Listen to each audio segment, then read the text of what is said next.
This podcast may contain disturbing content for some listeners. It's intended for mature audiences. Listener discretion is advised.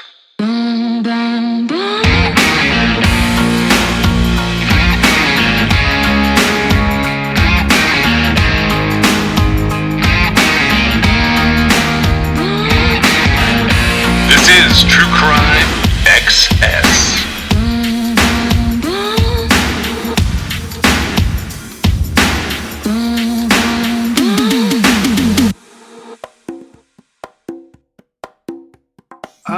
I had a piece of news. I'm not 100% that this is true crime news. In fact, like a lot of what's being put out about it sort of points a different direction.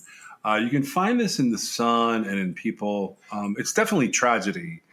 And I'll tell you what, when I look at stuff like this, I always wonder, like, what is it that they're investigating? Because there's certainly an investigation attached to this.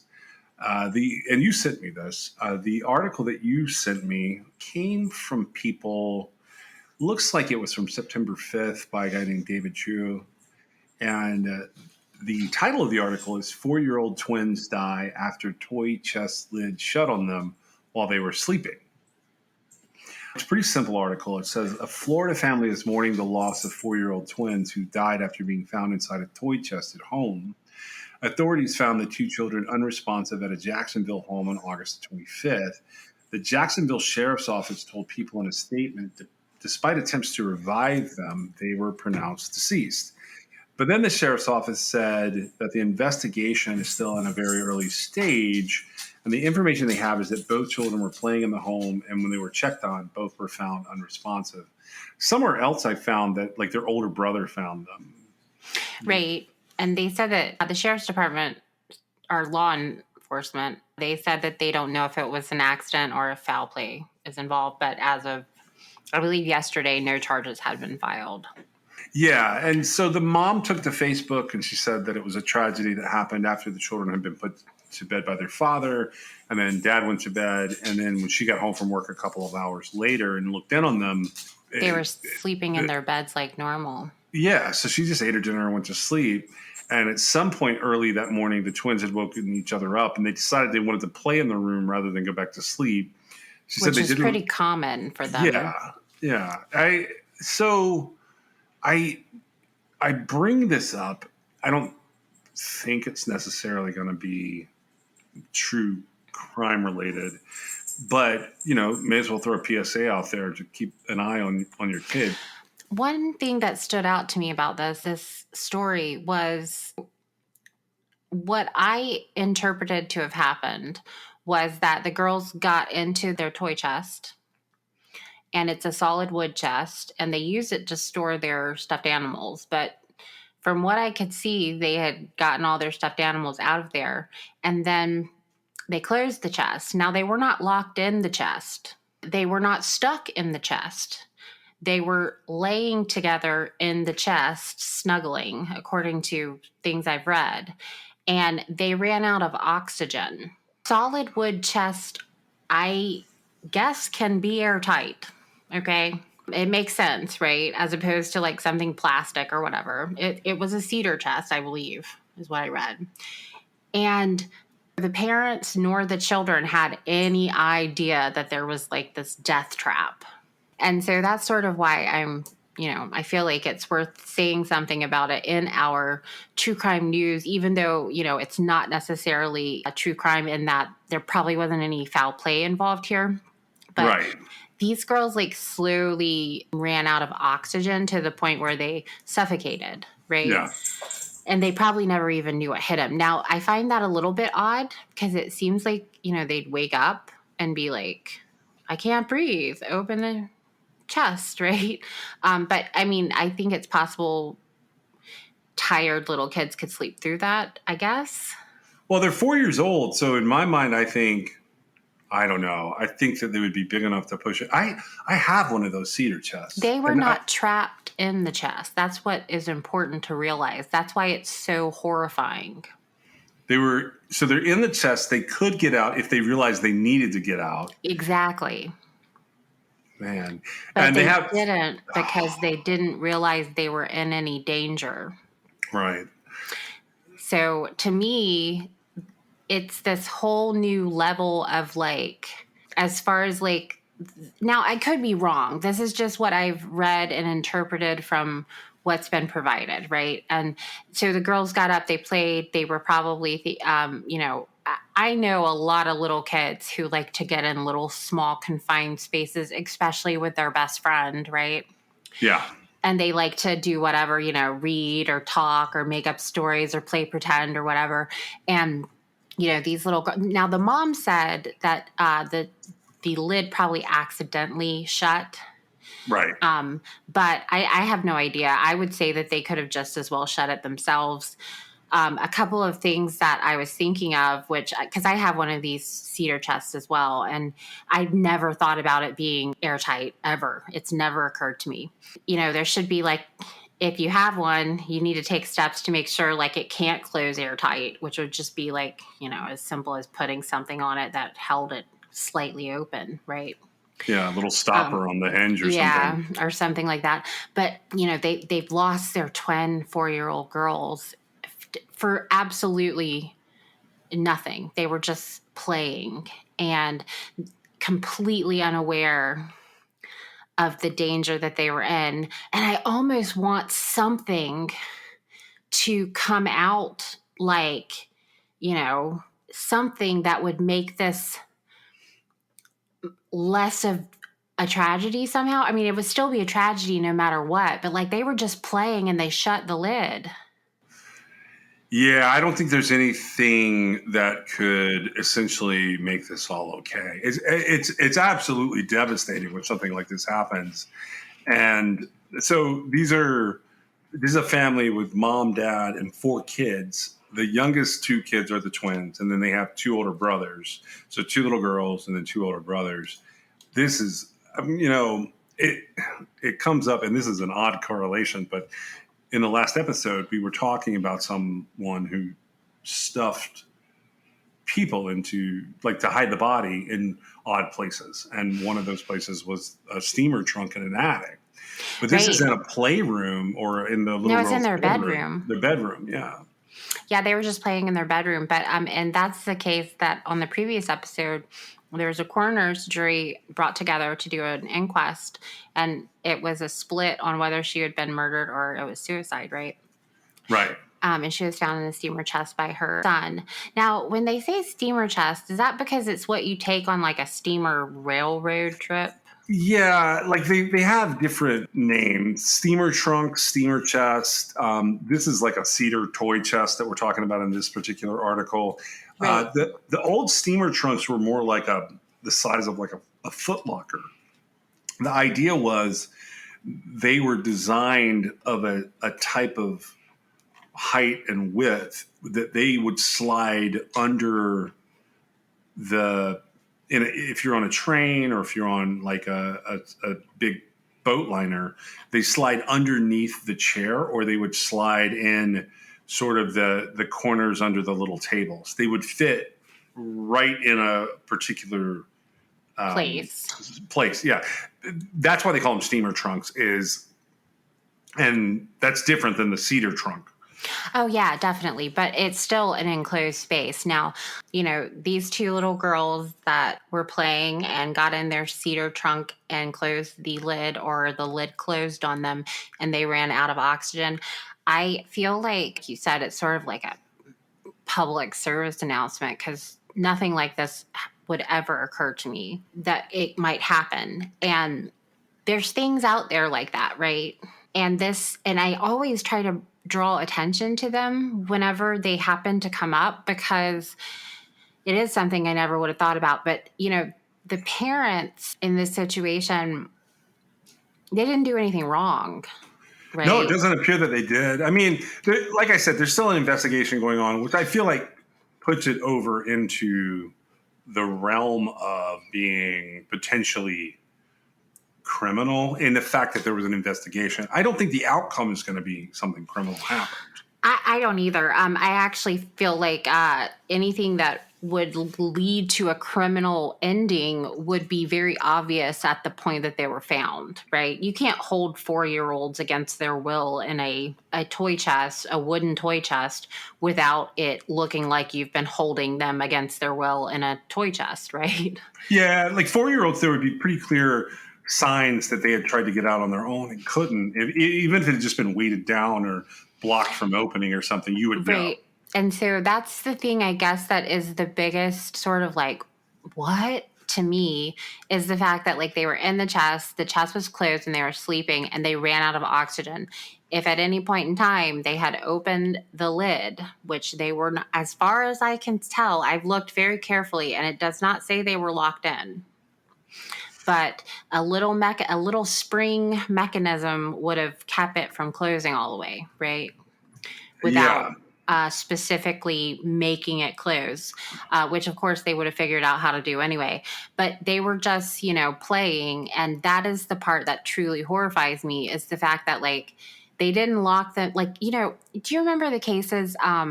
I think we talked about one last Halloween where a babysitter had put a little girl in a refrigerator. Yep. A twin. Okay.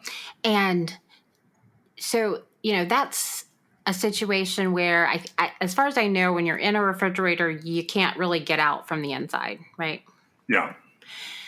I don't know, actually, and I don't suggest anybody try it. But so this is not that situation. This is a situation where these girls got in and they shut the thing and they could have absolutely gotten out, but they didn't see why they should get out because they're playing.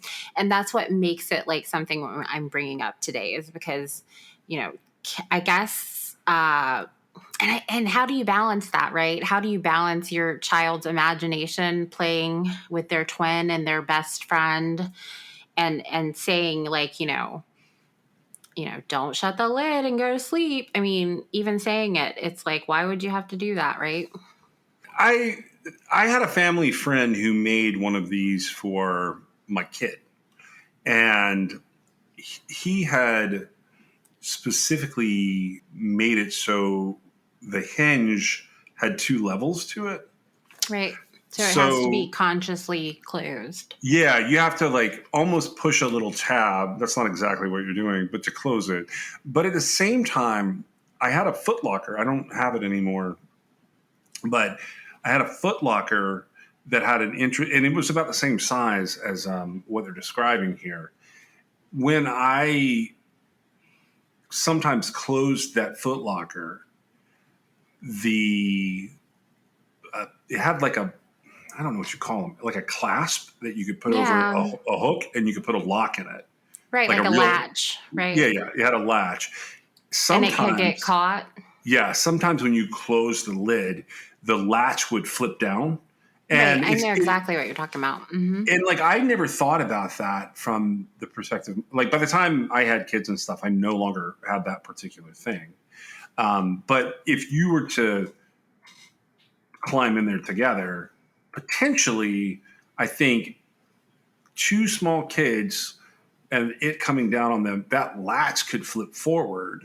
And it wouldn't be like they were being held in there. It would just, the latch would make it very difficult to reopen. Right. And I guess that is, and as far as I know, that is not what happened in this case. It's just nobody had any idea that it would be a situation where being in there like that, they would suffocate and run out of oxygen. But, solid wood, not permeable. It has no ventilation that I'm aware of, which actually they're built specifically not to have ventilation because cedar chests are, to keep moths off closed, right? Typically. Yeah.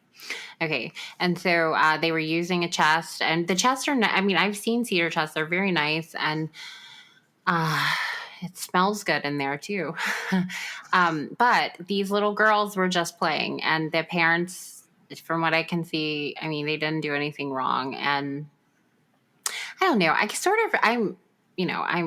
I've got almost a grown child, but I remember being a child and like sort of my mom kind of pushing me to be like, more responsible than putting myself in a confined space.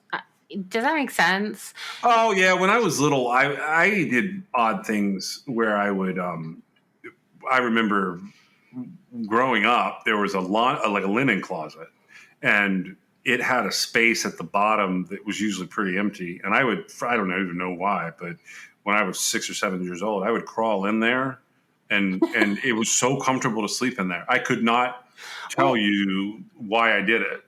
Well, right. And I'm familiar with the fact that I don't know why, but sometimes little kids, especially with a friend, right, when they're not alone, like they will end up in the craziest places without any, knowledge of what's happening. And except for the fact that I wonder why they didn't wake up when they were suffocating, right? Yeah. Slowly suffocating. Maybe it was so slow, right? I find that a little bit odd, but again, I'm not saying that that means there was foul play involved. They could have just been super tired, right? Well, you mentioned the other case, which I don't remember all of. I would have to like look at that again, but that's the Jackie Robideau case where the twins that were involved were Mary and Augustine, and then we have Nima Louise Carter. Those came up in previous episodes where we were talking about that. I don't think this is like that.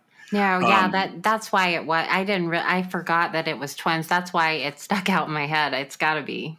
well, and that's something I don't know. I think we've That was mentioned from it. Halloween last year. Yeah, What didn't it happen around Halloween? it is probably from those episodes. I don't remember like the dates. I think it was around Halloween, and that's why I had moved it into that like time period. Right. Mm-hmm. And that woman had a lot of tragedy in her life even after that.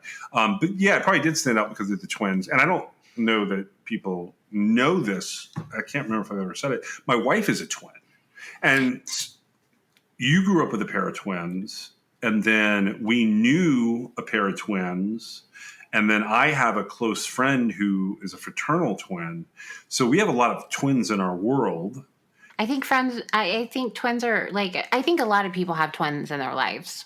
Well, what I was going to say was that's the one thing that made me go, wait, what? Because It's like um, bad enough that it could have been one child, but it was two. that's the hard part for me. And I say that because I've seen tons of home movies and pictures and interacted with two tiny twin girls. Like they're tiny as adults, but I say it from the perspective that if they were doing, and I could totally see them doing something like this when they were 4 years old Right, together. together. But But the thing is, one of them would be like, hey, what's happening? If there's not a situation where like a latch is in the way or something, one of those girls, in my twin world, would have woken up and been like, hey, what's going on? I see what you're saying and I agree. But all they would have had to do was open the lid from what I That's what can I. see. That's what I mean. Like, if like one of them would have stood up or something, but that doesn't make it less tragic. I'm just explaining my connection Sure. to this.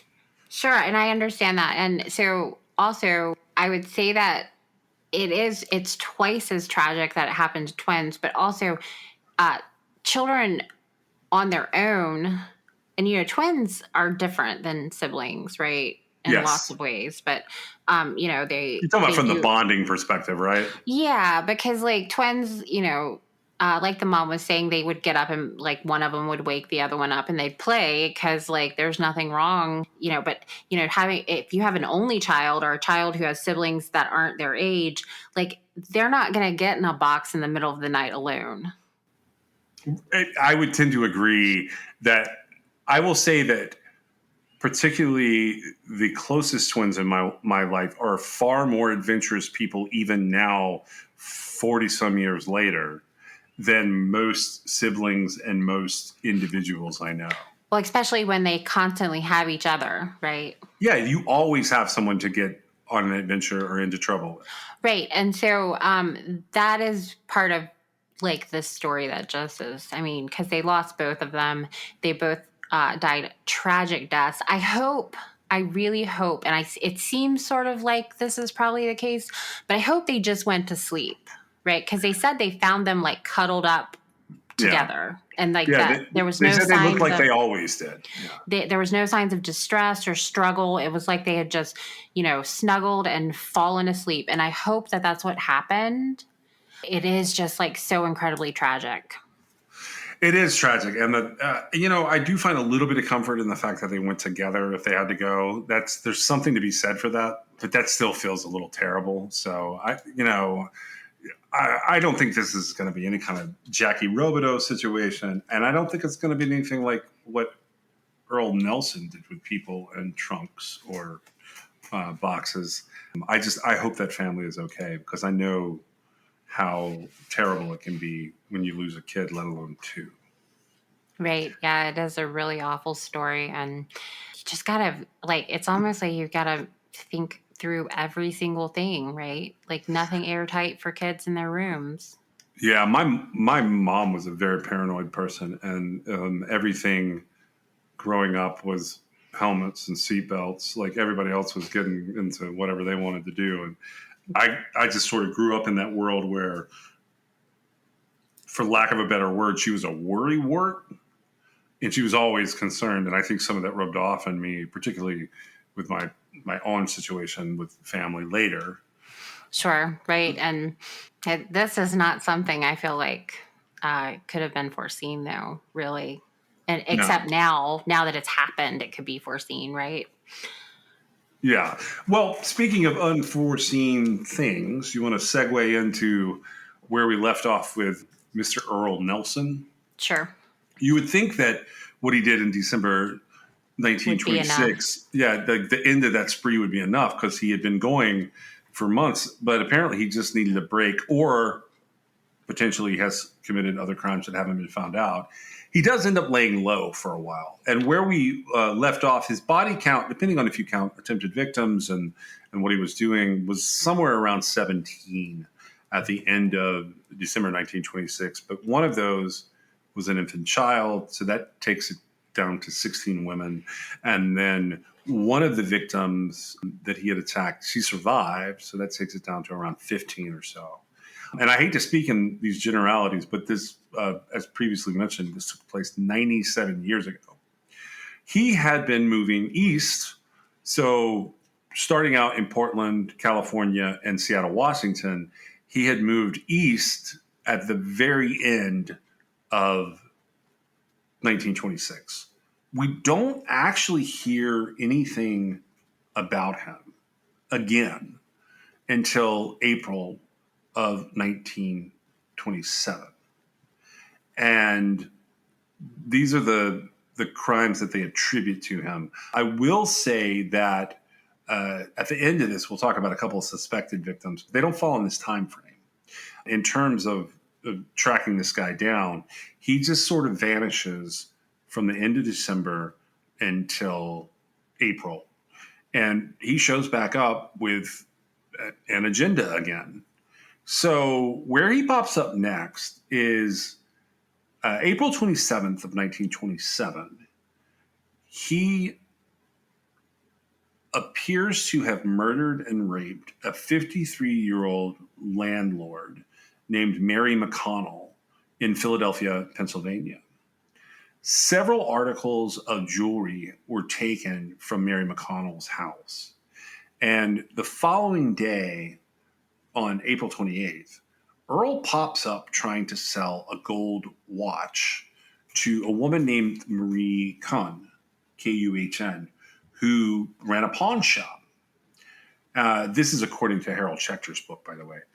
But Marie says no, because he couldn't account for the origins of this watch. About a month later, on May the 27th, Earl pops up in Buffalo, New York, and he rents a room from a 53-year-old woman there named Jenny Randolph. But at this point in time, he's been using the name Charles Harrison.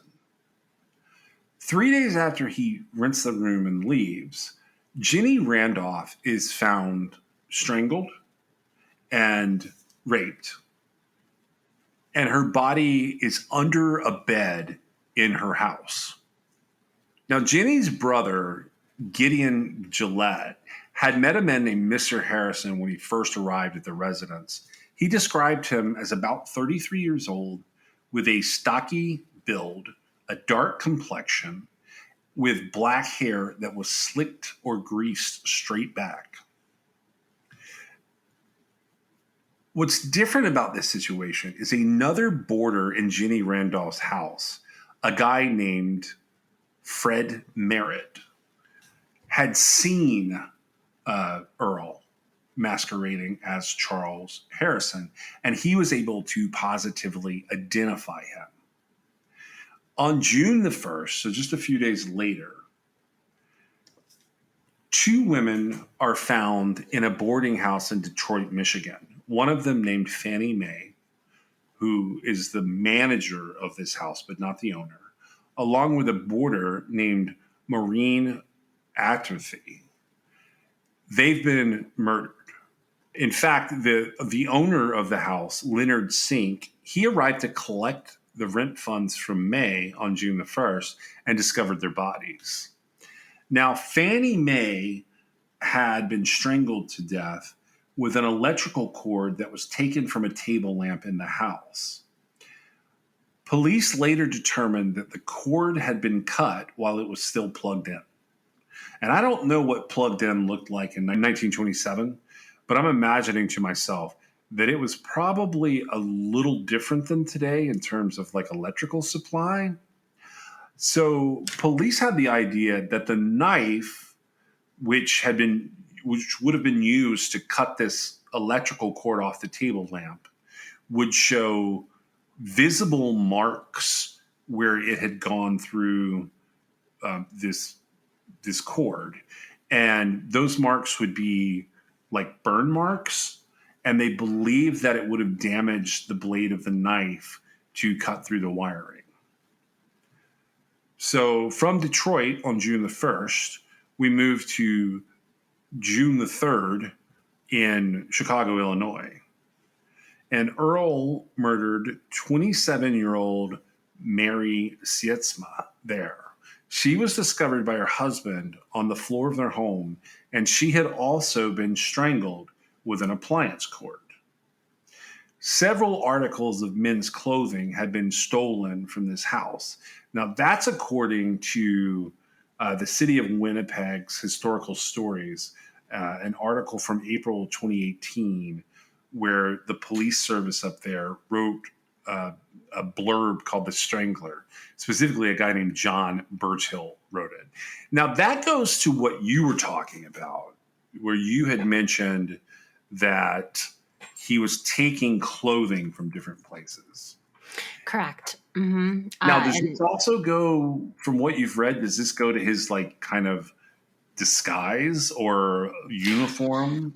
Well, when he has the opportunity, and I think it's just like if the opportunity presents itself after he's already committed the crime, right? So it doesn't factor into it. But if, the person that he has killed has a closet of men's clothes, he tends to take something for himself to wear. Sometimes I think he's traded it at consignment type stores, and he'll take whatever of value he can find, including any sort of cash money that he comes across. But like I said, it doesn't seem to be like part of the deal, like in choosing whomever his next victim is going to be. It's just if they happen to have men's clothes, he will take an outfit because he also gets a so this is weird because I don't know what part of the cycle it would be in, but so he'll have a new outfit and he will be fresh shaven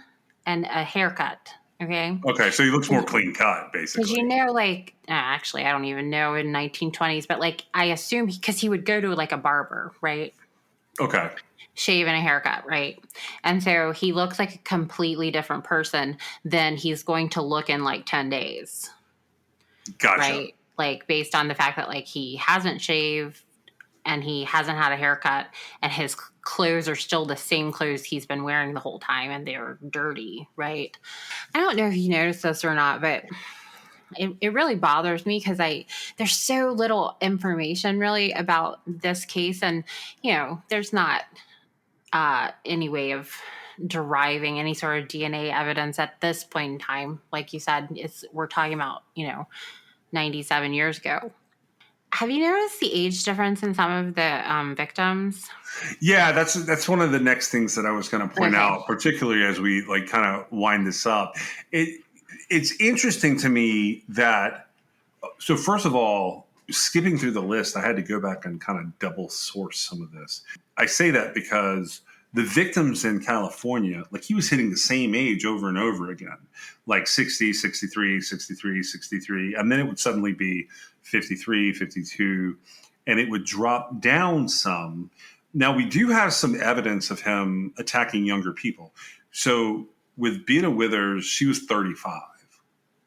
Mabel Fluke, they did not list an age for her anywhere. And then the young lady that he attacked in Burlingame, California, who had the house for sale, now he's pretty well accounted for there from the perspective of there was a witness during that time. So they knew that MO held true for him to show up like when a house was being sold. Well, right. And she's 28 years old. Well, right. And the fact that she survived also makes it an outlier, right? If you're looking at statistically. Yes, absolutely. And so it's weird that she would be both an outlier. And so up to that point, right, you're going to be in the 60s. We've got the 35-year-old whose death was actually split on homicide, suicide, right? Yeah. And then you've got, so it's 60, 63, 63, 53, 52, 35, 59, unknown, 56, and then 28, right? Correct. And so that makes her a stark outlier if that's what you're looking at. As far as, okay, well then she survives, right? Yeah. So I'm not saying that's the case here, but in my mind, I immediately go, wait a second. 2 outliers? Well, it's about to get even weirder because so after he steals from Mary Sietsma, whose husband discovers her strangled on June the 3rd, who's 27 years old and she's in Chicago, Illinois, he's making a huge leap here. He's leaving the country. And one of the sources for the next part of this is the article by John Birchall. The place that you can find this online is weird.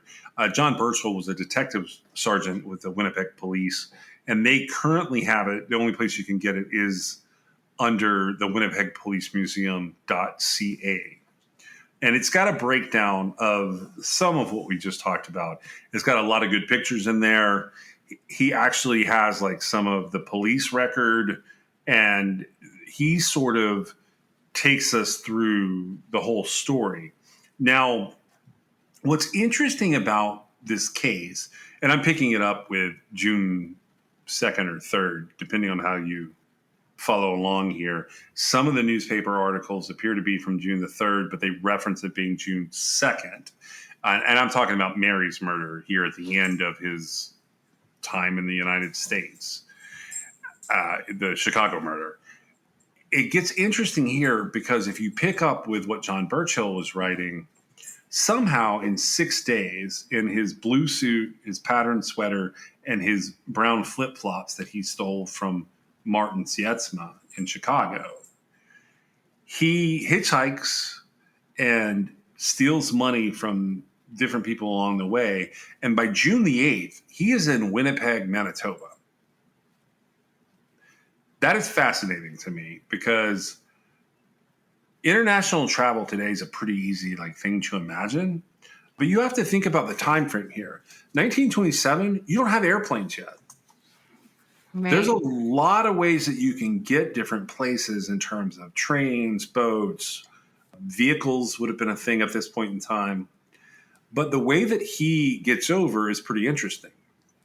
On June the 8th, 1927, Mr. W.E. Chandler, who is from Manitoba, he's heading home into Winnipeg from Detroit. And about a mile north of Luna, Michigan, Chandler sees a man walking along the highway, and he stops and he asks if he can offer him a ride. So he takes this gentleman that he's picked up as far as Noyes, Minnesota, which is a small town that's about a mile south of the international border in Emerson. The man walks to the border and he gets picked up by Mr. and Mrs. Hannah of Winnipeg, Manitoba, just north of Emerson. They take him into Winnipeg and they let him off at a streetcar stop on the corner of Corridon and Osborne. From there, it's believed that this man walks along Osborne Street, down Broadway Avenue, and about 5 o'clock p.m., he goes into a secondhand store owned by Jacob Garber at 218 Main Street, and he trades in Martin Sietzma's blue suit, his patterned sweater, and his brown sandals. And he gets a blue herringbone coat, a pair of nice slacks, a pair of black boots, a gray felt hat, and Jacob Garber gives him $1 for the difference in the two. So when he does that, as simple as that sounds, he has completely reinvented himself and the last thing he was seen in. And not only that, he's no longer in the United States. Right. And so he's a completely different person. He is. But unfortunately, this iteration doesn't last very long. I will say that, like, time-wise, Earl has, and the man that I'm talking about here is Earl Nelson. He has hit the end of his luck, I guess. I don't know that unfortunately is the best way to put that, but I feel like everybody understands what you're saying, right? Yeah, well, then we'll say it the right way. Fortunately for future victims, Earl is coming to the end of his spree. Now, he makes his way back down Broadway from Jacob Garber's shop on Main Street, and he goes over to Smith Street, and he notices that in the window of Catherine Hill's home on Smith Street, there's a room for rent sign. He knocks on the door. He introduces himself as Mr. Woodcotts, remarking that he's a religious man. And Mrs. Hill, believing that Earl is a decent dude, she rents him a small bedroom on the southwest corner of the second floor of her home. Earl gives Mrs. Hill the $1 that he had gotten from Jacob Garber for the exchange of clothing as a payment for his $12 a month rent. That evening, a 14-year-old schoolgirl named Lola, either Gowan or Cowan, I've seen it with a G and I've seen it with a C, who lives on 3 University Avenue. She's walking along Broadway and then down to Smith Street, and she is selling artificial flowers that her sister Margaret makes. The Cowan home is on University Avenue, but it faces the Vaughn Street Gow. And Lola's father has been sick. He had appendicitis. So the different family members are doing whatever they can do to make a little extra money. And the idea was that Lola would sell these little flowers that Margaret was making to the residents in nearby homes as soon as she gets out of school. At about 10 p.m., she goes to 133 Smith Street, which is where Earl happens to be renting from Catherine Hill. Earl is standing on the front steps, and none of the other tenants are around. And Earl tells Lola that he doesn't have any money on him. He says that Lola can come up to his room and he'll buy some of the flowers, and he'll give her the money. He takes her up the steps to the second floor. He opens the door to his room, and he sort of indicates that she should go in. And while her back is turned, Earl hits Lola over the head to knock her out. And then he wraps a cloth around her neck and he strangles her to death. Then he takes off all of her clothing and he repeatedly rapes her corpse. And when he's done, he stuffs her under the bed and he goes to sleep. That is one of the most disturbing things I've read in all of this. And I think it's indicative of what he was doing all along. But what's the big difference here? She's 14. Yes, he's 14, and she came to him. So this would more than likely be, it was just a crime of opportunity, right? Yeah, he's debating in his head. I think he's probably been seen by too many people, so he can't do anything to Catherine Hill, who is renting rooms in this house. Right, which again, this would be an interesting distinction to have been made. Like, was it that he had been seen by too many people? What kept Catherine Hill from being his next victim, as far as that goes, right? I don't know the answer to that, but I can tell you we get a little bit of an indicator because all this takes place on Wednesday, June 8th, 1927, Thursday, June 9th, 1927, and now we get into Friday, June 10th. So when he wakes up, it's Friday, June 10th. Earl gets out of bed. He packs up what Lola had with her into a piece of luggage, and he takes off and leaves Catherine Hill's house. He heads down Portage Avenue over to Main Street, which is where he was before, and he works his way to St. Boniface. And there, he spots a room for rent sign that's hanging in the window of 100 Riverton Avenue. In this home are a couple named William and Emily Patterson, who live there with their 2 children. They had come to Winnipeg from Ireland the previous year. They had rented various apartments and stayed in boarding homes of their own.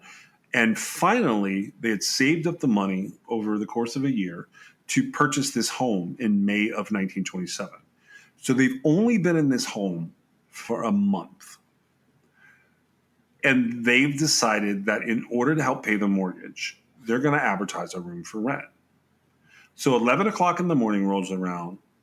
Emily opens the door, and there stands Earl. Earl says that he doesn't have any money, but that he could do some repair work around their new home in lieu of rent. Over the course of a little bit of time, multiple neighbors see Earl at this house. They see him fixing the screen door, the front screen door of the Patterson's house, but they aren't paying that much attention to him. Having disarmed Emily with any of the suspicions she might have had, because he's such a helpful young man, he comes into the kitchen and he catches her when her back is turned while she's doing things in the kitchen.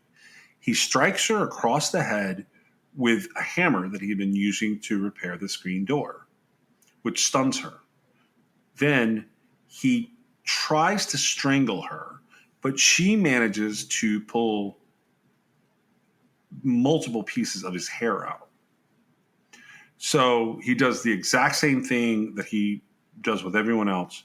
He strangles her with a cord, he rapes her corpse, and then he puts her nude body under a bed, along with the clothing that he had been wearing that he had gotten from Jacob Garber's store over on Main Street.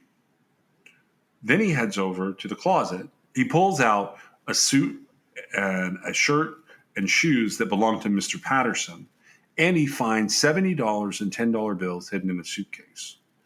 The suit doesn't fit him that great, but he puts it back on. He walks back down the Main Street. Across the street from Jacob Garber's store is a secondhand store run by Sam Waldman.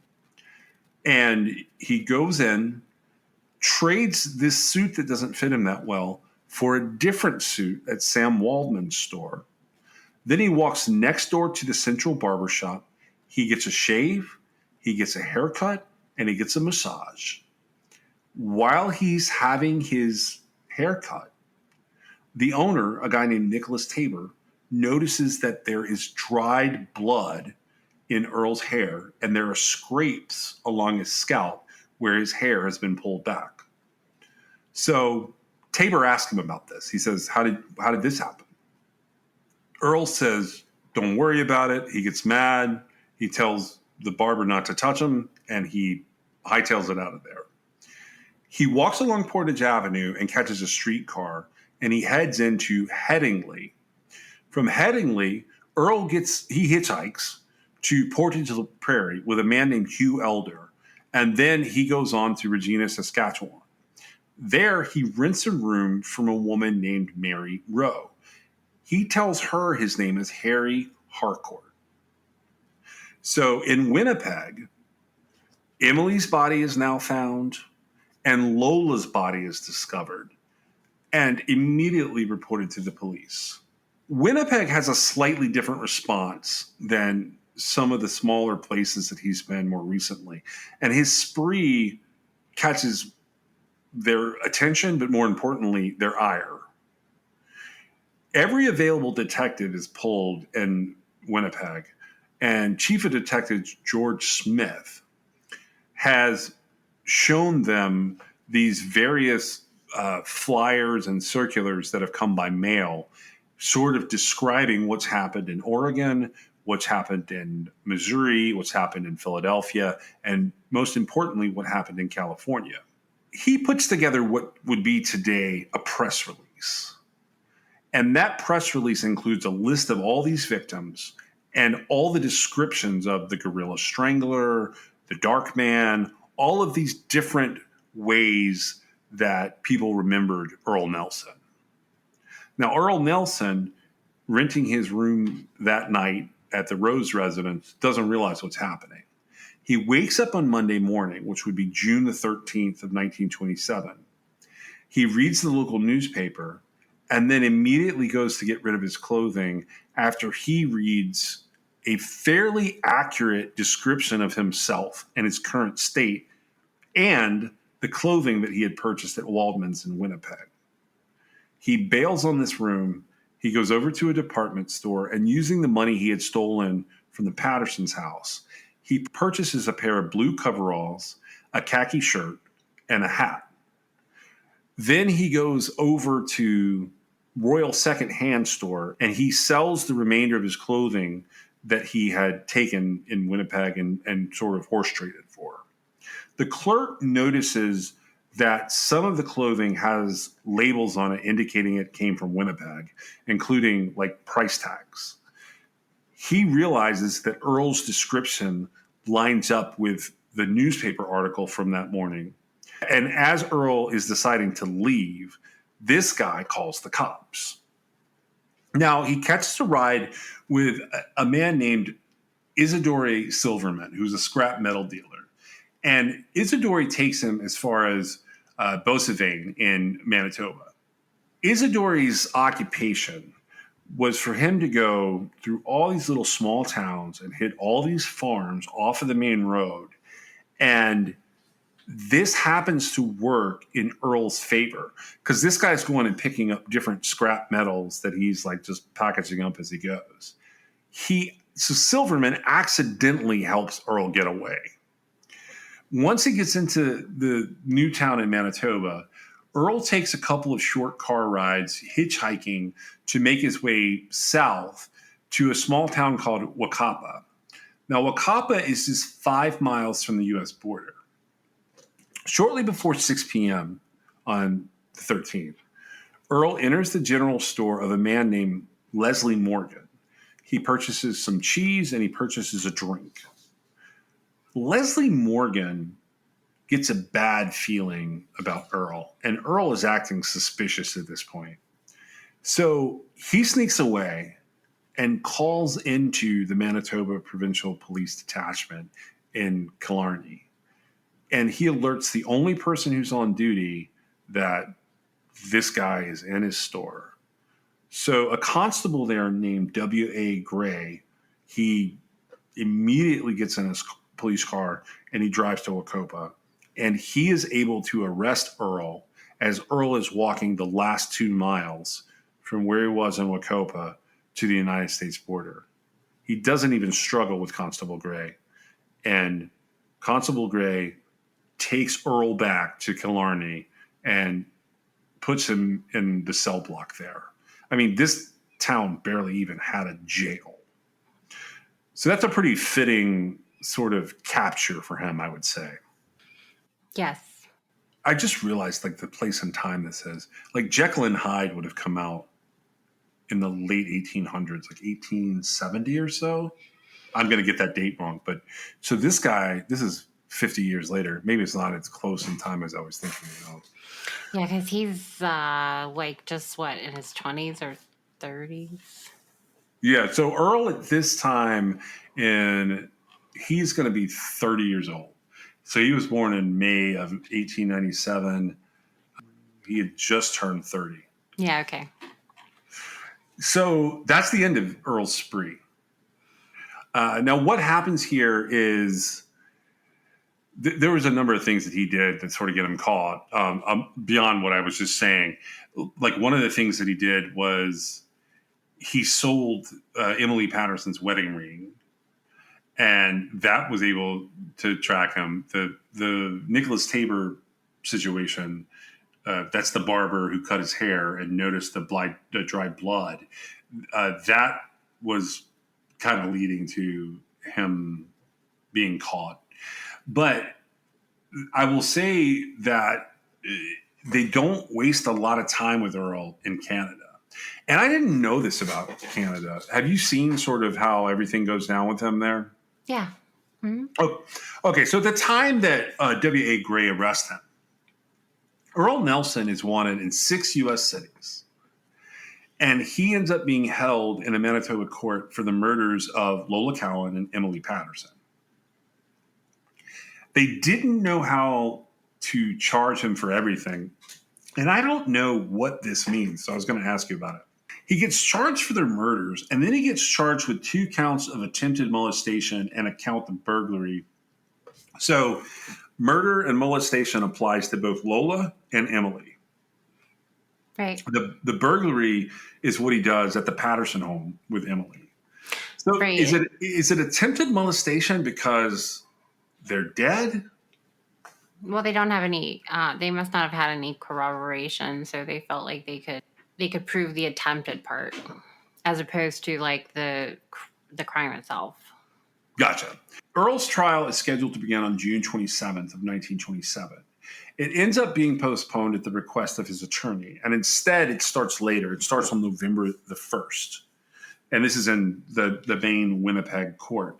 But the case was prosecuted by a man named R.B. Graham, and it was overseen by Justice Andrew Dysart. His attorney was named James Stitt. Now, they bring in a bunch of witnesses, and one of those witnesses, if you remember from not last episode, but the episode before, is Earl Nelson's wife, Mary Martin. She was the older woman that he married and then separated from very quickly. She described him as being absolutely insane. Which is actually sort of a turnabout face based on what she had said when he initially faced the charges against the little girl whose brother intervened. Yeah. But not that much time had passed, huh? No. It's so wild to me that all of this. So by the time we're at trial, basically we're at trial in the holidays of 1927, and his spree really begins February of 1926. So this next part was a little shocking to me, but I'm going to go with it. I will say they called 78 witnesses total, and they track Earl through that story that I just told you. They're able to track him coming into Canada, and they're able to link him to various crimes that we've just been talking about and all of his stolen property. The closing statements in Earl's trial take place on November the 5th, 1927. So the trial begins on November the 1st. They put 78 people on the stand, give or take, and it closes out on November the 5th. The jury deliberates for 40 minutes, and they find Earl guilty of murder. And that's for Lola's murder, and that is for Emily Patterson's murder. Earl tells everyone he's innocent, and different relatives, including Lola's family members, come to see him. And the whole time that they're there, he tells them that he is innocent. And Mary McConnell's family comes up from Philadelphia, and he tells them that he is innocent. He gets a mandatory death sentence. Now, in late December 1927, the attorney, James Stitt, he submits a 30-page document to the Minister of Justice at the time, Ernest Lapointe. It's basically serving as what would be a clemency petition today. And the idea is he's trying to do something to mitigate the death sentence. And the cornerstone for this clemency petition is that Earl Nelson is insane. The way that evidence in the trial of his personal history had been presented to the jury was unfair, and that the jury, having been exposed to his crimes in the press so recently, because all of this is unfolding basically between June and November, that it's unfair. Now, he gets 20 affidavits from people who had known Earl who swore that they knew his character and his mentality, and that they believed that for a very long period of time, Earl had been of unsound mind. They're basically saying he was not all there, that was kind of your point anyways with this, right? Anybody that would do something like this is not all there. Yes. Yeah, so they have all these witnesses that put all of this together. And this includes a woman named L.J. Casey. And she had actually, between the time Earl is let out of the institution, before the murder spree begins in February of 1926, she had employed him. And one of the quotes that is in multiple sources here, but most prominently in Harold Schechter's book, was that she would hear him laughing and talking to himself all the time. She said, one day, while I happened to be nearby, he sat right outside in the pouring rain, looking at the sky with no coat on until he was soaked through, laughing all the while. So in spite of all these affidavits, the appeal for clemency is denied, and they schedule Earl's execution for the second Friday of January in 1928. So this is less than 2 years since the murder spree began. And Earl is executed by hanging at 7:30 a.m. on January 13th of 1928 at the Vaughan Street Jail. His final words were, "I forgive those who have wronged me." One of the jail guards is noted, and I think this pops on the Wikipedia page. It's in a couple of different places. It's most notably in The Laughing Gorilla and in Harold Schechter's book. The jail guard who was basically in charge of Earl while the trial was going on said that Earl had become particularly obsessed with a Bible passage. And that Bible passage was in the book of Proverbs. And it read, "My son, give me thine heart, and let thine eyes observe my ways. For a whore is a deep ditch, and a strange woman is a narrow pit. She also lieth in wait as for a prey, and increaseth the transgressors among men." This guy died taking absolutely zero responsibility for anything he had ever done.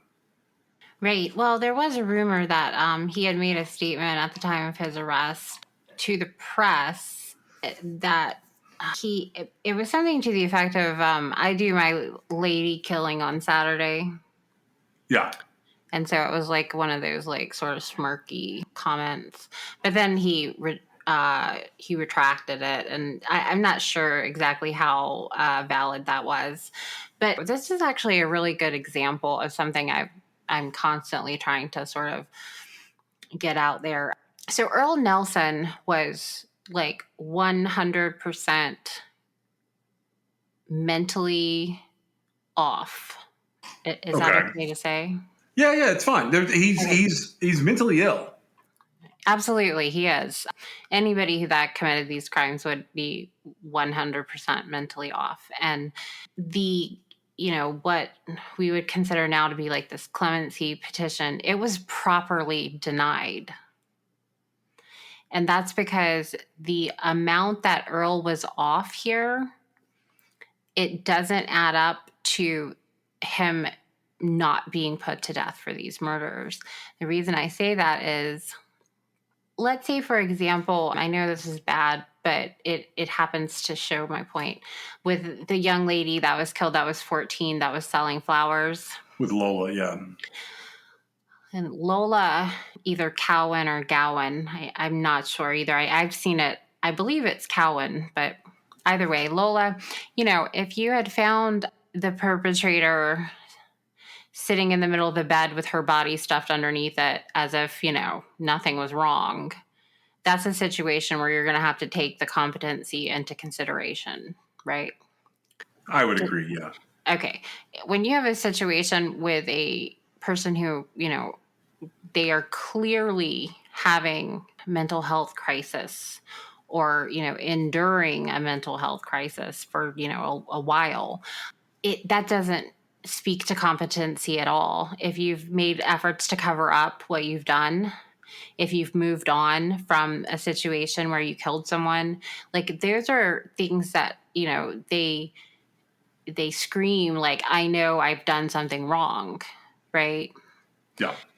There are very, very, very few people, which I believe are now this was in Canada, but and they went ahead and killed him. They went ahead and carried out his death sentence, right? Yeah, So real quick. So from the time in November 5th, I believe, the jury deliberated 40 minutes after the close of the trial, and they came back guilty on the murder charges. And then I believe you said January 13th of 1928. So, we're talking about a very short period of time here. The beginning of November of 1927 until January 13th, 1928.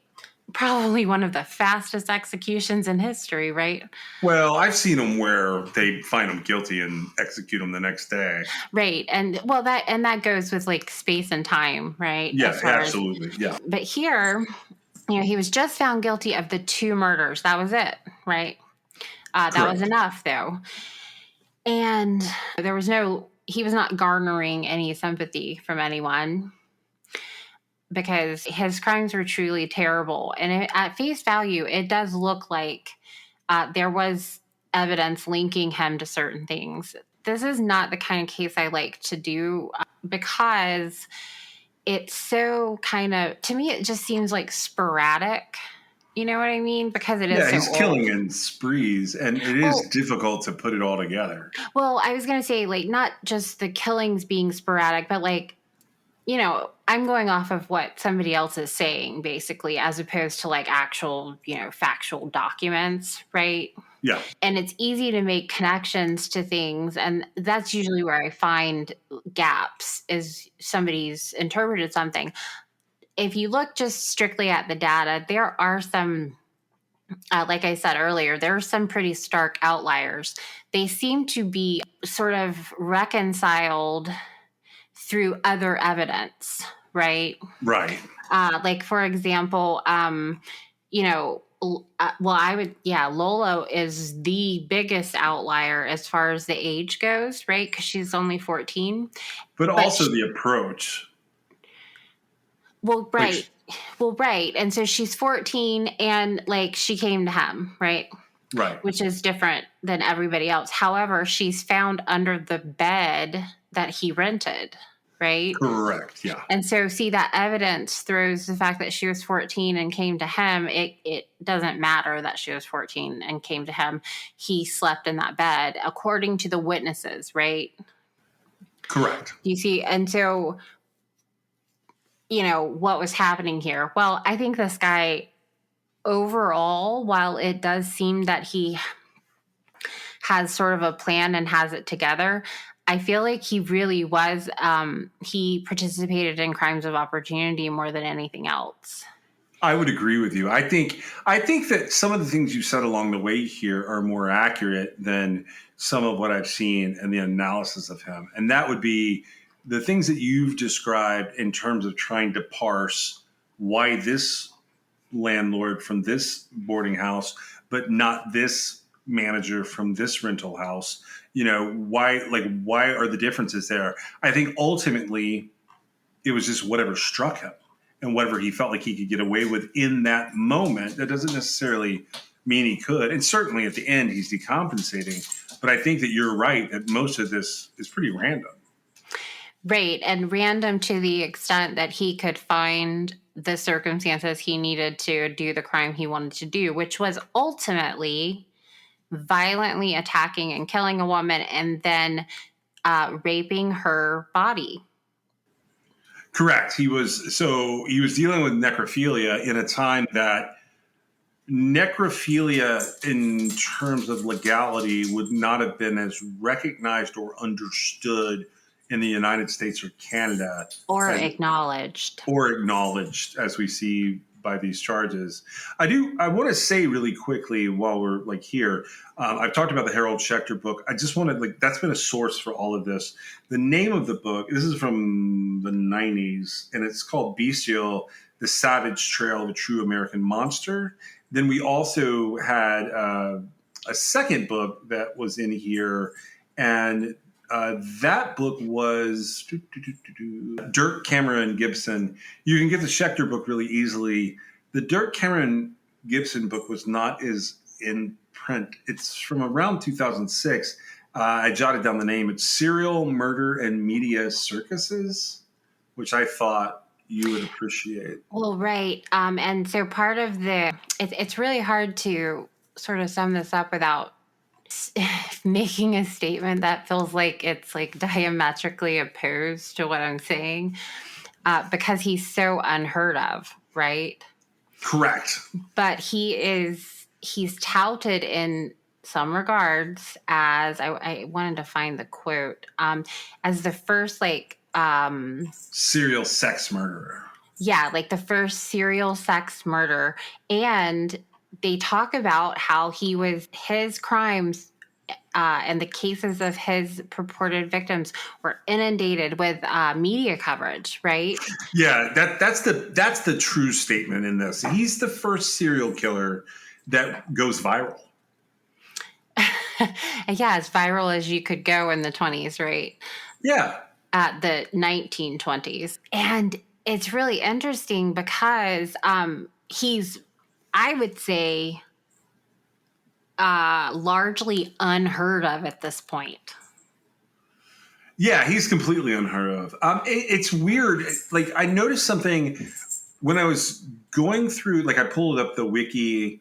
I actually made some adjustments to the wiki here on him just for clarity. But I realized that one of the sources was an August 1927 newspaper called The Gleaner from Kingston, Jamaica. And I was like, oh my gosh. And it was an article about a couple of different things that had gone on. But I wanted to point out, and mainly Schechter does this. So I'm saying that because not all of these people that have talked about him, Robert Graysmith, Derek Gibson, there's a couple others that like I didn't use as much, but Louis Charles Deathwaite had a entry on him. I just wanted to say that if you go looking for this, you'll notice that some people attach 7 more names. And I guess I do want to talk about them for a second. Is that like, did you see that there are some more names attached to him or no? No, I did. Yeah. Okay.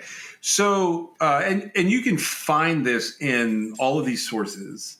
And some of these are really good reads, by the way. Some of them are a little drudgier, and they're actually about a lot more stuff than just Earl Nelson, which is one of the reasons I think he's been forgotten, is he sort of gets lumped in as a starting point for somebody to write a book that nobody's ever written. But these 7 women explain some things for me if they happen to be him. But I want to caution that, like, it's just one of those things. I don't want to like Otis Toole this guy and just and lump a bunch of cases on him because, you know, of what happened. Right. Well, but I also want to, and so on top of your disclaimer, I would like to say he was found guilty of the murders of of a young 14-year-old girl and a woman in Winnipeg, right? Yeah, 14-year-old and a 27-year-old. Right. And that's what he's found. That's what he's executed for. Right. And so the rest of these are unadjudicated. Correct. All of the other victims that I had mentioned are unadjudicated. And then these 7 victims are there. This is speculation. Have you ever have you seen why? Which part? Have you seen anything to indicate why these 7 are just speculation? Well, we could talk about that. I don't have a direct answer, but I was just curious. I think as I go along and describe each one, I think I can give you like a reason that something was wrong with it. So the first one on the list is a 62-year-old woman named Elizabeth Jones in San Francisco, California, on August the 23rd of 1925. She is found strangled in her home after having been seen talking to a man interested in purchasing her property. Now, this would have been right after Earl was discharged from the Napa State Hospital at the time of Jones's murder, and it's a full 6 months ahead of when the actual murder spree begins that we know of. I suspect that this is only speculative, and this is me all speculating about speculation, which is weird. I don't know that she was sexually assaulted. So Okay. Elizabeth Jones and she's strangled with her own necklace.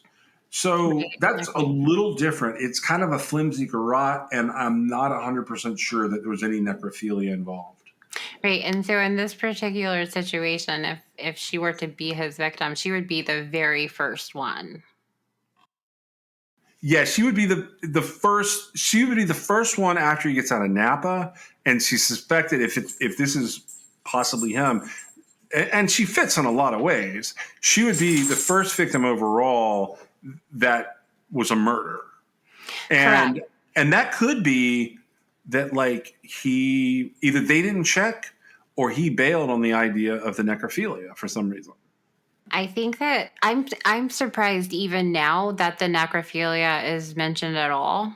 And so It gets left out of a lot of cases. the lack of that is not a deterrent to me. I would have to do a larger look at some other things that I'm not sure I could actually find numbers on to really see what I thought there. But this is basically it's like a spree 6 months earlier, right? Yeah. This is another spree, is what most of this is. Like what we're talking about is it could be the ramp up. This absolutely could be him experimenting with murder and trying to figure out like what he's doing. And you'll notice that some of these MOs match pretty carefully. Well, and I just want to like sort of reiterate here. And so this whole story is confusing anyway. And then it's sort of backwards because you go through all these connected victims, right? Even though they're not adjudicated, they've been Correct. Satisfactorily connected by somebody's standard. I don't even know whose standard. Then you've got these like sort of other possible victims category, which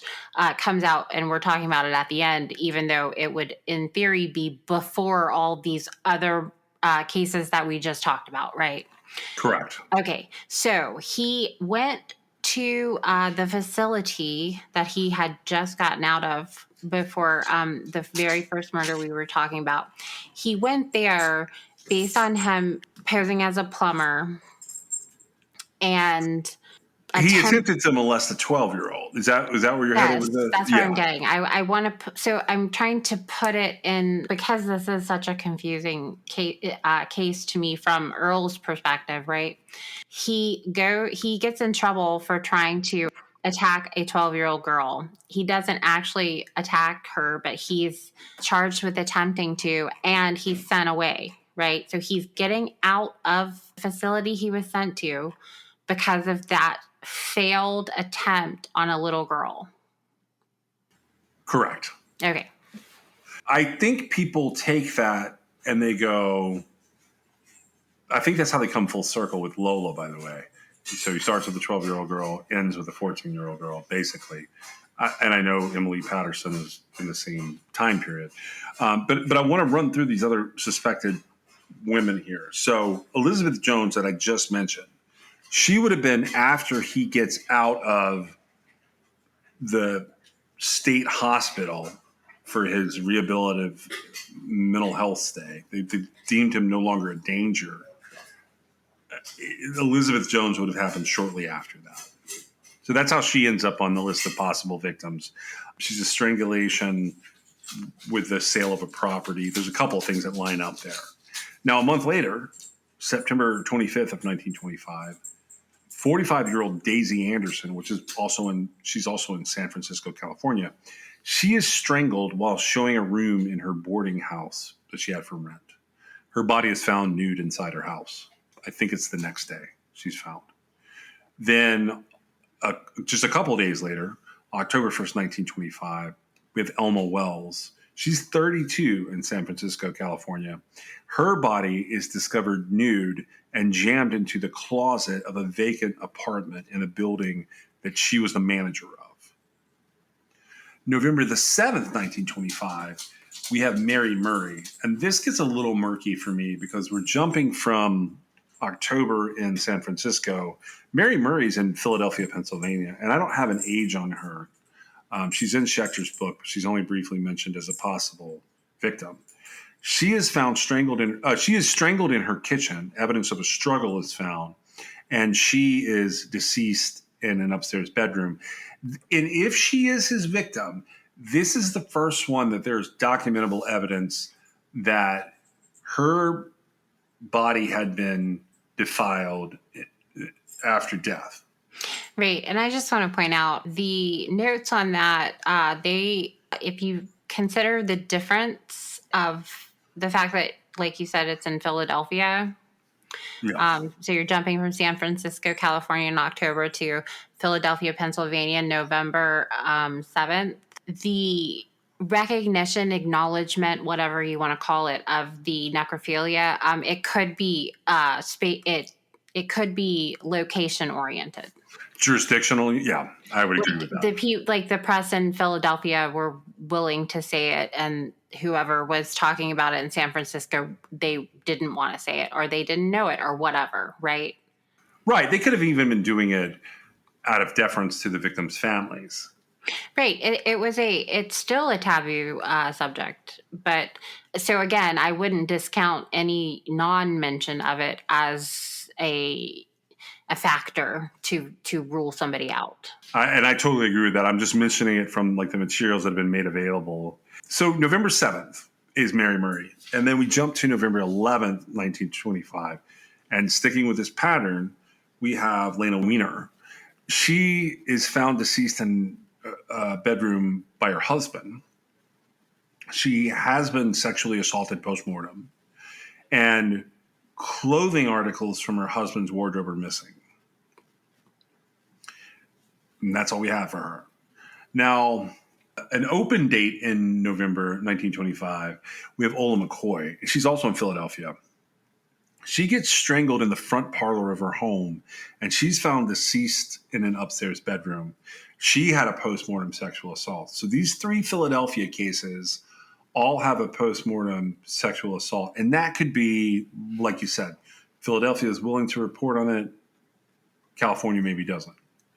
I feel like that's a strong component of the lack thereof in some cases.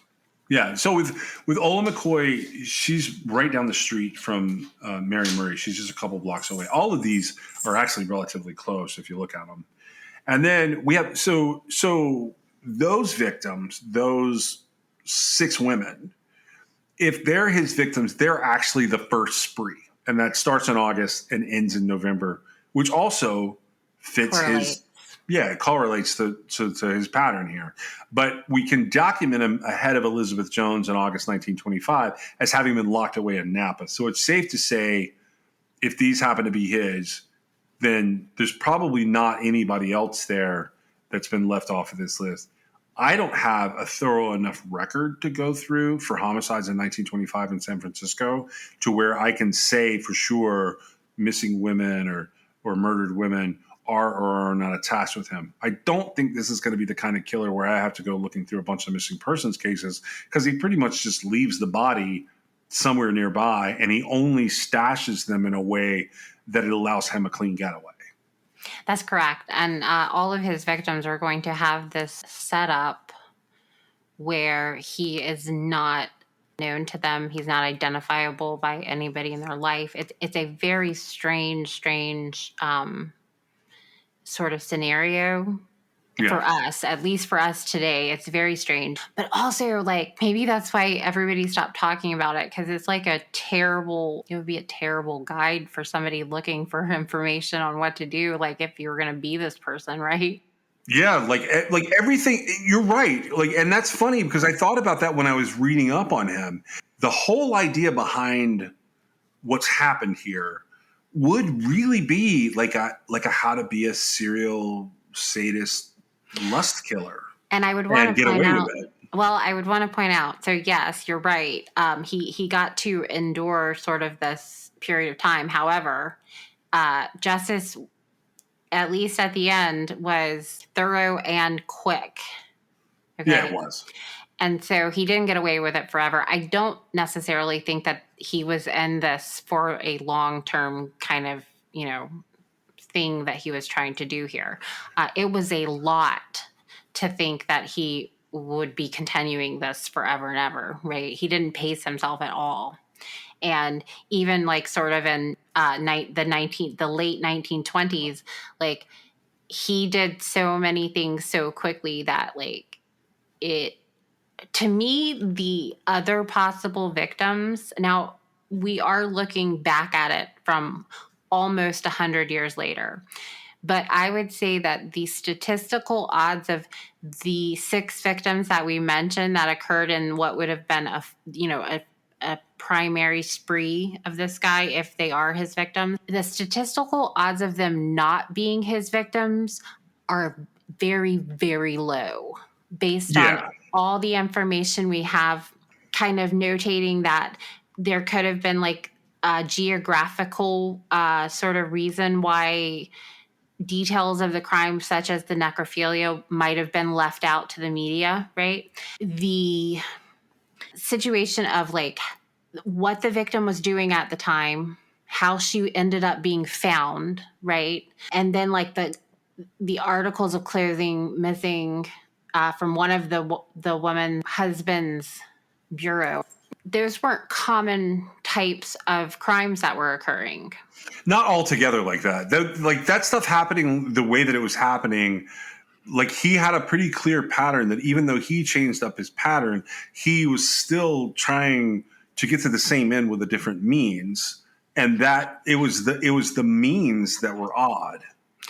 Well, right. And I think that he did evolve as time went by, and he did move around quite a bit. I would say that I feel like these other possible victims, there's a very high likelihood. And I think there's one more that you're going to talk about, but it's a little different.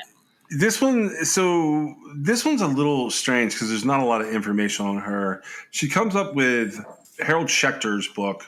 She's mentioned in, of all things, an Australian newspaper the following year, but this takes place in August 18th of 1926. So this is that the first 6 names of victims that we just mentioned. They take place a whole year prior, and this is sort of in the middle of his spree. This is the Stockton, California murder of a woman she's 50 years old. Her name is Isabel Gallegos. And it was believed to be wrapped up. There was a guy named John Slivkov. He was a Russian immigrant, right? His name was John Slivkov, Slivkoff. Yeah, so she gets mentioned as having been murdered by John Slivkov, who is a Russian immigrant. But even though he gets arrested, witnesses who had seen Isabel's killer, they failed to pick John out of a lineup. So for some reason, with no other information sitting in front of me, and that's why she's sort of at the very end, she gets attached. I think she's on the wiki page. Is that where she's at? She's on the wiki page in the other possible victims category. I just want to point out, so I don't know anything about her particular murder. Correct. Because it is summed up by saying that like there was a suspect that couldn't be identified. However, I would like to point out again that, and this is sort of different. So we're looking at a situation where on August 16th, 1926 in Oakland, California, Mary C. Nisbet was strangled and raped in her apartment building. Her husband was initially questioned by police, but cleared of suspicion. And she's one of the connected victims to Earl Nelson, right? And Right. again, that's August 16th, 1926 in Oakland, California. And 75 miles away on August 18th, so 2 days later, 75 miles away, right? Yeah. You've got another situation where you've got Isabel in Stockton, California. And again, I don't have the information about her murder right in front of me, but if there would be, was she a boarding house person? Was she found nude and stuffed somewhere? Yeah. Was her jewelry missing? It's interesting that there was, in both of those cases that were 75 miles away from each other within 2 days, there was a suspect, right? Yeah. One was the husband and one was this immigrant, and I don't know what the connection there is. Like I said, this is, she's the very last other possible victim. We were 97 years out, almost 100 years out, and this case, is still not solved, right? Right. It's never going to be solved, clearly. But I would say that the odds are, and I hate piling on cases. I refuse to do it to people, to serial killers, just to close out cases. I think that's ridiculous. I feel like that's how, we have Otis Toole today, right? And a lot of cases that get attached to him that aren't real. Well, Otis Toole and Henry Lee Lucas are not murderers, much, much less serial killers. Okay. Yeah. And it drives me bananas. I can't even believe it because it comes up so much and it's just, it drives me crazy. So I'm not, I say all that just to say I'm not one to pile on cases. Okay. Right. However, I would say that every single one of the other possible victims we just mentioned, the odds of them not being this guy's victims, like it's very small that they wouldn't be his victim. However, I also would add that there could always be a situation where some of these victims are related to one another, but not necessarily to him. I don't know enough about this time and place, and there's not enough evidence left to examine to really attribute it to him, like in a way where I'm comfortable saying absolutely. However, the work on the case seems solid from what is presented, right? Yeah. Well, so what's weird about her is she's single source, which a lot of times you guys don't hear me mention that. But I will read to you what the source says about Isabel Gallegos. It says that, and this is Harold Schechter. This is from Bestial. I clipped this out when we were looking at this, and I was debating if I was even going to include her. You mentioned her, so I'm going to put this out here. It's in his book, and I can't source this anywhere else. It says that Thursday, August 19th, just 3 days after Mary Nisbet's murder, another landlady was strangled. This time, the killing took place in Stockton. The victim was Isabel Gallegos, 76-year-old widow who rented rooms in her weather-beaten home not far from the railroad tracks. She was found by a former tenant named C.C. Parlett, who had dropped by the house to pick up his mail. As soon as Parlett stepped inside, he saw that something was wrong. The place had been turned upside down, closets had been ransacked, bureaus emptied, clothes and household objects scattered all over the floors.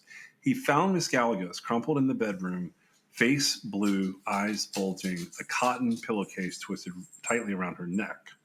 The immediate assumption shared by the police, the press, and the public was that the murder was the work of the Dark Strangler, who had been lured by a room-to-let sign in the victim's parlor window.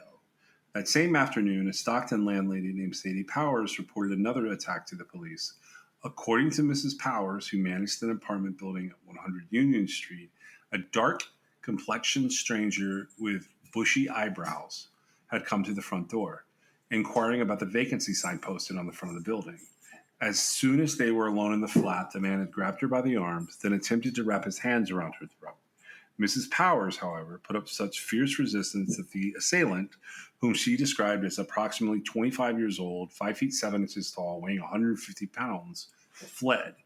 Even as police followed up on this lead, however, they were beginning to wonder whether Isabel Gallegos had, in fact, been the victim of the strangler, since the state of the crime scene suggested robbery, not rape murder, as the main motivation.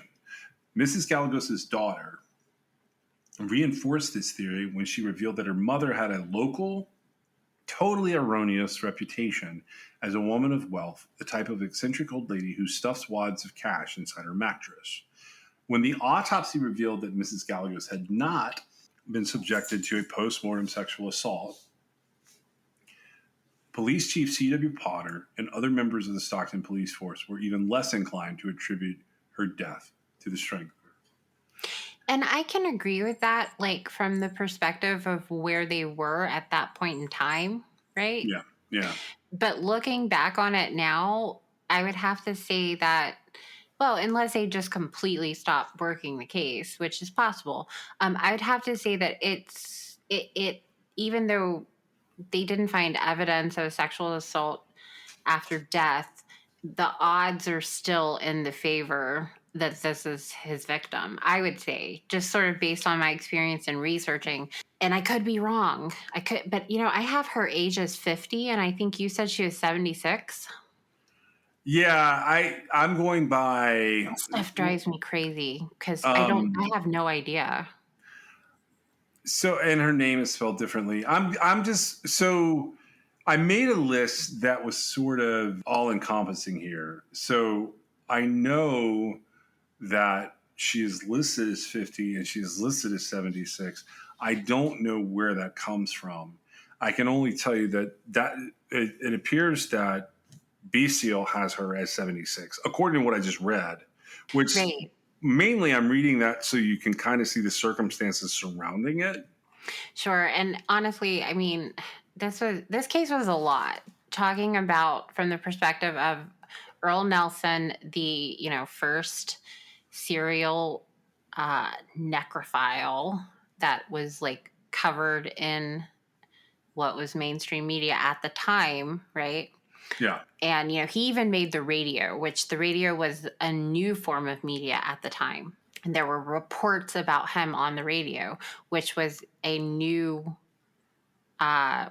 avenue at that point, as far as like talking Right. about this type of thing, right? Which is Yeah. interesting because we've gone full circle because we essentially are on sort of like a radio, Yeah, right? it is kind of like that. Yeah. It's interesting. So from the perspective of the killer, and then of course from the perspective of the 22 plus 7, which would be 29 victims, right? All of these women were murdered in atrocious, terrible ways. And, they stand sort of apart because of the ways that they were murdered. And if there had been an additional dude doing this, like they would have received the same kind of coverage, right? Yeah, then it becomes a bit of a numbers game for me. Like, what's the likelihood of the jurisdiction and the MO and all of this lining up?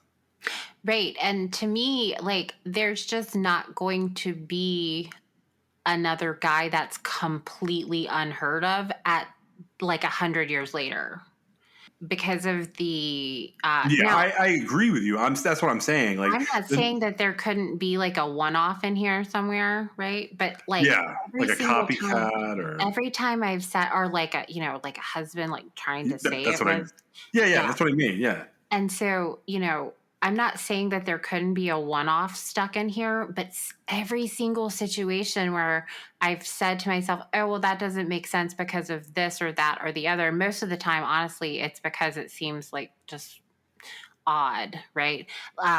There's another case that sort of backs it up that like there wouldn't be that same different perpetrator involved. And it swings all the way back around to being Nelson, right? correct. And so, I get and I can't I'm relying on knowledge that I'm skeptical of So, with And the all, sources that are, I mean, well, that's what I I will. mean, because There's it's a not lot of historical work that went into this guy. So I feel like, and like I said, as I went along, some of the public forums with this and the editable things, I actually added some edits to things trying to clear up some. But what I was doing was exactly what you just described. Multiple sources would state a name and an age. And if I could confirm that name and that age, and there were significant misspellings or significant differences in the ages, then I would make an edit because you can do that on Wikipedia. correct. And You can. but I didn't go so far. Like if it was still a conflicted source after the fact, I didn't mess with it because I cannot tell who's right, and I don't have the original document. And Right. in fact, she's really like, now that I look at the Wikipedia, I'm going to go make 2 edits, but I don't know where the bad information came from because it's sourced is what I just read to you. Which And would that, be wrong, right? yeah, that's the age and the name. And like, the Graysmith book isn't sourced for that. And she doesn't really come up anywhere else in terms of place or time for any other killers or any other situations. It's really more about John Slickoff or Slivkoff or whatever his name is. Right. Um, And I don't know, again, I don't know why the distinction is made between the speculated links.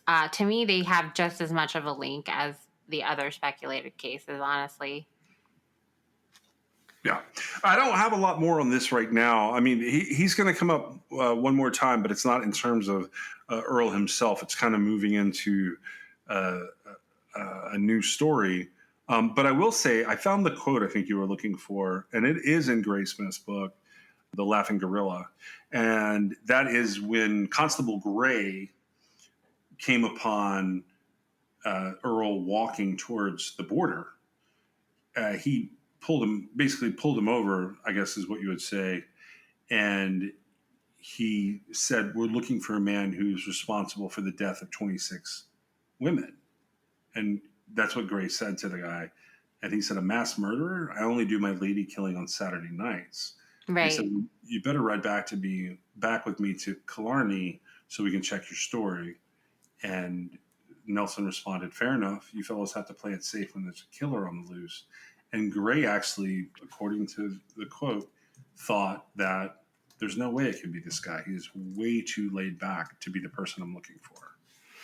Right. And that was him using a different name, right? Yep. Right. And so he definitely he had some definite personality issues. Yeah, there's a lot going on with this guy. Thank you so much for joining us today. We'll see you next time.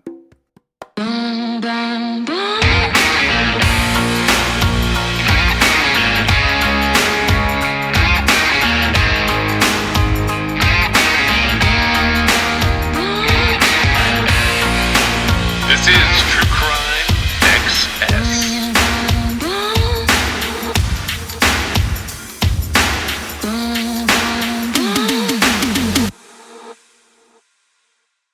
All right, so I'm going to tell you guys a few things about some of the folks who are helping sponsor our show. Now, Labrati Creations sponsors our show, and you can always use the Crime XS code there. You can also just message them at Labrati Creations, and they will generally do something for the people who come from True Crime XS. They were our very first sponsor. They've done a lot for the show, and that code is CrimeXS at LabratiCreations.com. The first new advertisers that we have, and I've selected all of these guys. I've selected all of these advertisers. So the very first one is Cure. Now, I'm going to tell you guys about this, about Cure as being one of our sponsors. If you're an athlete, you know that proper hydration is key to peak performance, but plain water can be boring, and sports drinks can be filled with artificial ingredients and added sugars. That's why we love Cure. It's a clean and effective way to stay hydrated and perform at your best. I use it late in the day when I switch out of caffeine mode. Specifically, when I hit the pool or I go play tennis with my wife, I use Cure to help me stay hydrated. It helps me recover after a long day.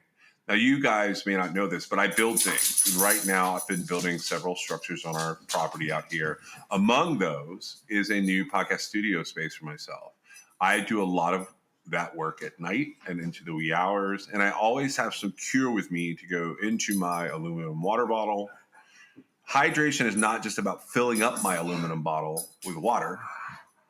Cure Hydration is an oral rehydration solution that contains the perfect balance of electrolytes and glucose to help your body absorb water and rehydrate quickly. Whether I'm building things or putting the podcast together or chasing these dogs that you sometimes hear in my studio up and down the trails to get them worn out, Cure Hydration is the way that I choose to go.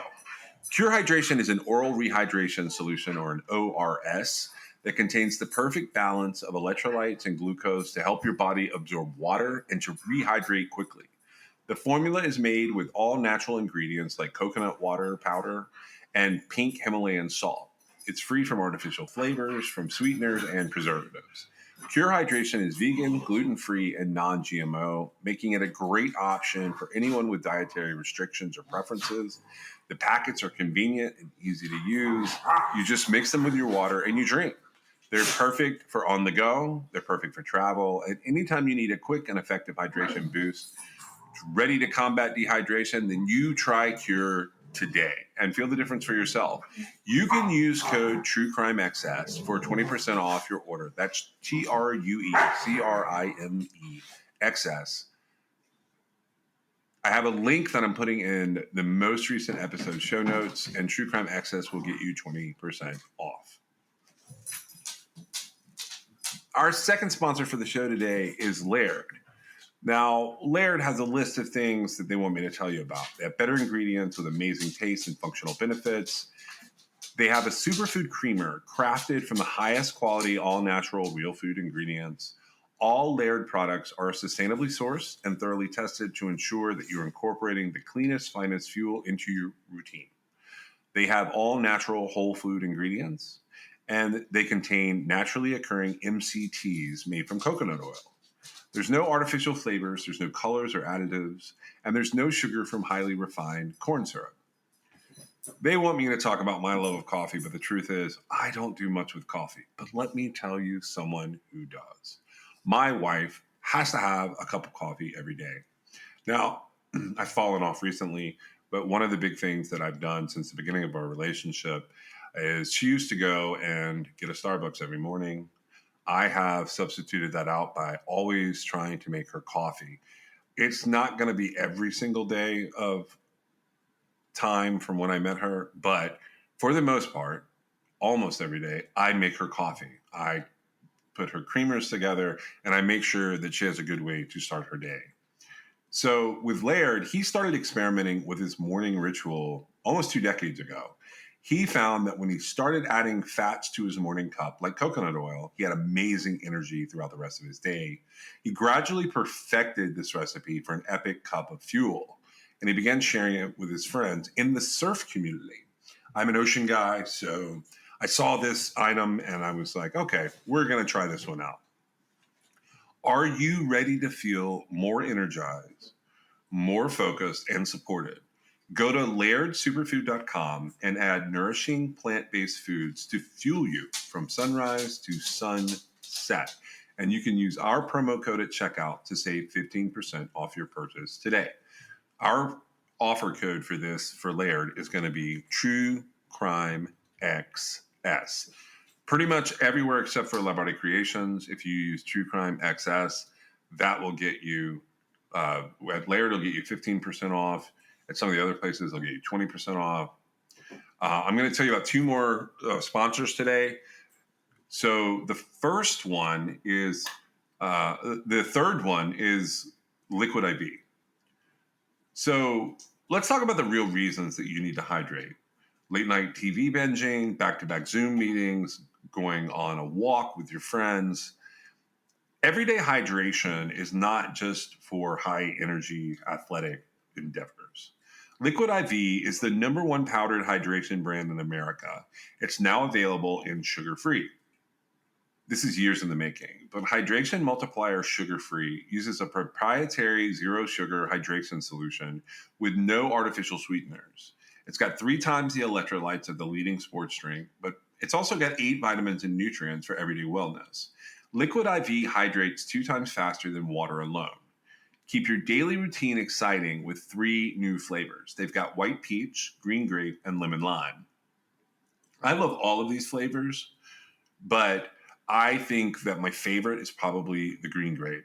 White peach I use as a secondary flavor, and lemon lime I leave here for my kids and my wife.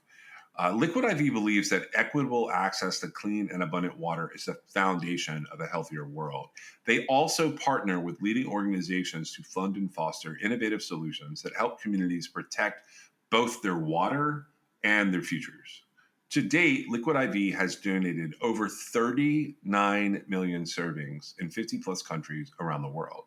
You can get 20% off when you grab your Liquid IV Hydration Multiplier Sugar Free or any other variant at liquidiv.com and use code TrueCrimeXS at checkout. That's 20% off anything you order when you shop Better Hydration today using promo code TrueCrimeXS at liquidiv.com. And the last sponsor I want to tell you about is Zencastr. We are part of Zencastr's creative network. We've been using Zencastr since about midway into our first season. Meg and I experimented with a lot of different ways to put the podcast together. And the truth is, Zencastr was an integral ingredient to us being able to bring you this show. It's so easy. It's now super easy. You can record a podcast with Zencastr. You can log in using your browser and you start recording a high quality podcast right away. You can record studio quality sound and up to 4K video with your guest. You get to feel a sense of zen knowing that Zencastr's multi-layered backups ensure you will always have your recordings in the highest quality, even if the connection is unstable. You sound your best. I mean, if you've ever worried about what you sound like, Zencastr's post-production process makes you sound buttery smooth. It automatically removes those ums and ahs in your recordings. It removes those awkward pauses in conversation too. You can set the right podcast loudness and levels while reducing background noise with a click of a button. That's how you don't hear my dogs every second of every episode. Zencastr is all in one. If you've thought about podcasting before and realized that you need a lot of different tools and services, those days are now over. With Zencastr's all-in-one podcasting platform, you can create your podcast all in one place, and you can distribute to Spotify, Apple, and other major destinations. Just go to zencastr.com/pricing and use my code TrueCrimeXS, and you're going to get 30% off your first month of any Zencastr paid plan. You can also check out the other plans they have available.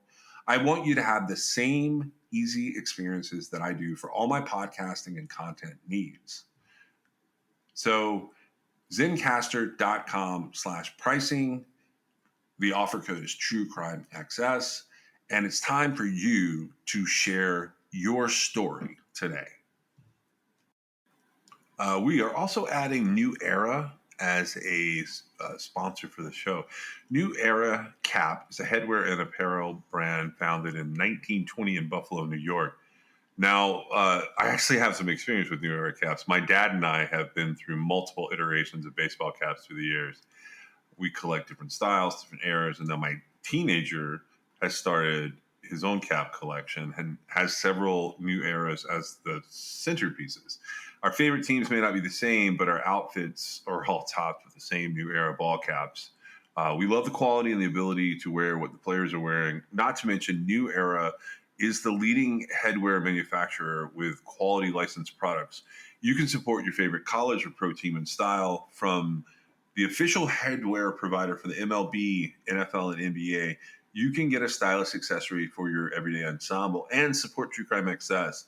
Just shop the official headwear and get 15% off when you go to neweracap.com. That's neweracap.com/TrueCrimeXS. You can also use the code TrueCrimeXS at checkout. That's it. That's all you have to do. And that's 15% off your order using the promo code TrueCrimeXS.